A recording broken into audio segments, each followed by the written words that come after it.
Hello friends, in continuation with the previous lecture on single phase transformer, let us discuss the discuss the ideal transformer and real transformer, and then see the operation of the transformer with load. So I had told you that these are the four important properties of ideal transformer. However, the transformer in the real doesn't have these properties that we have seen. So the winding of a transformer always has a resistance, and there is a magnetic flux leakage always taking place, which also affects the induced voltage and then hence the terminal voltage available to the load. So this effect of the magnetic flux is taken into account by imagining that there is another series component in series with the EMF which is induced. So then the EMF induced in the secondary winding E2 minus the voltage drop across the winding resistance minus the decrease in the voltage due to the leakage of flux. That voltage is available for the load. So V2 and E2 will not be equal in case of a real transformer when we are connecting the load there. Now let us see the working of the transformer with load. So when you load the transformer, the current will also flow in the secondary winding. So the effect is that current flows in the secondary winding, which was 0 earlier. Now the secondary current has increased. Side by side, the primary current also will increase. At no load, primary current is very small, and we denoted it as I0. Now the primary current also will increase in direct proportion to the secondary current, and uh, however, even if the current is changing, the flux in the core will not change. Why does this happen? That I am going to explain this to you. Second effect is that the power loss in the transformer increases. Now one component of the power loss we have previously seen, which is called as the core loss or the iron loss.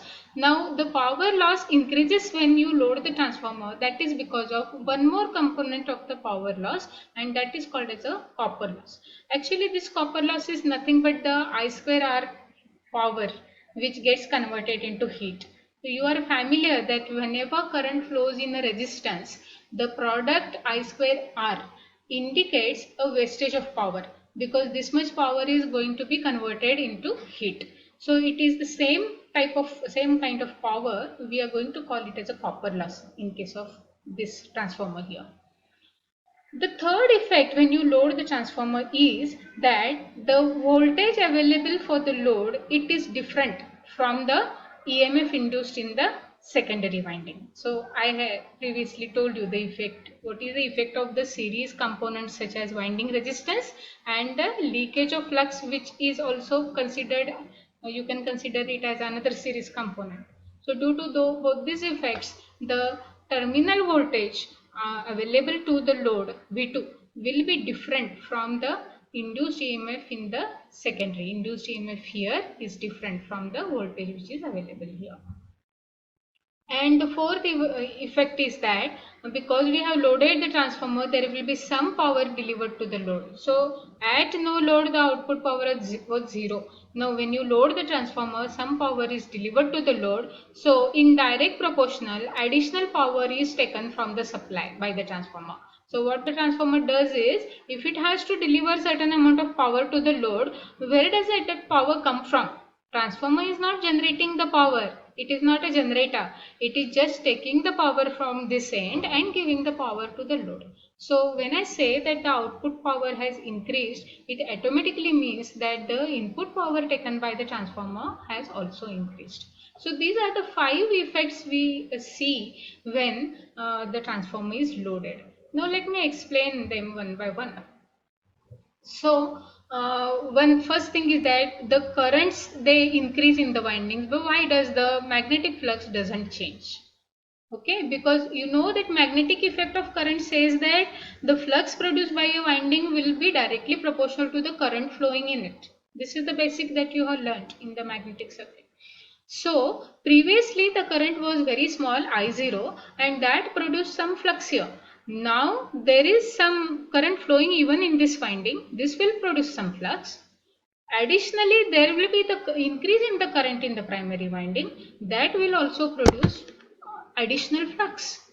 So now the beauty of the transformer is that the flux produced by the secondary winding, which is MMF by reluctance, so N2I2 upon reluctance, is equal to flux produced, additional flux produced by the primary winding. So if you say, just look here before this, if you say that the voltage across the load is V2 and the current in the load is I2, that means the secondary current is I2. Side by side, what is happening on the primary side is current, the voltage applied to the primary winding is V1, and there will be an additional current flowing in the primary winding whose value will be given as this I2 multiplied by N2 upon I1. So this is the additional current in addition to the previous small value of the current which was needed to produce that flux, and total primary current will be the addition of these two, but this will be a phasor addition. So remember that this will be a phasor addition. I hope you are aware of the concept of the phasor addition. So coming back here, so what I was saying is that N1 I1 dash upon S, this is the additional flux produced by this additional current which is flowing in the primary winding. Now the beauty is that this flux and this flux, they are equal and opposite and they are going to cancel each other. And that is why what remains in the flux is the original flux which was produced by the current in the primary winding when there was no load. Of course, when there is a load, then also this much current is flowing. Okay, so this current constantly flows in the primary winding. So the flux is produced only by this current, and the flux is produced by these two currents. They will oppose each other and cancel each other, and that is why the total flux, net flux in the core will be equal to, it will be constant. It will not change even if you change the load. Okay, so now we have seen that both why the currents increase and why the flux remains constant. Okay, then now let me talk about this particular point, why the terminal voltage available to the load changes if you change the load. So why V2 changes, voltage here changes. So this change is due to the resistance of the winding, voltage is getting dropped across that series component, and due to leakage of flux there will be a smaller voltage induced in the than in the ideal case. So a smaller voltage will be available to the load. So now from this particular diagram, if you apply the Kirchhoff's voltage law, you get a relation between E2, V2 and the voltage drops in the series parts, which are not shown here. They are hidden. You may say that they are hidden here somewhere.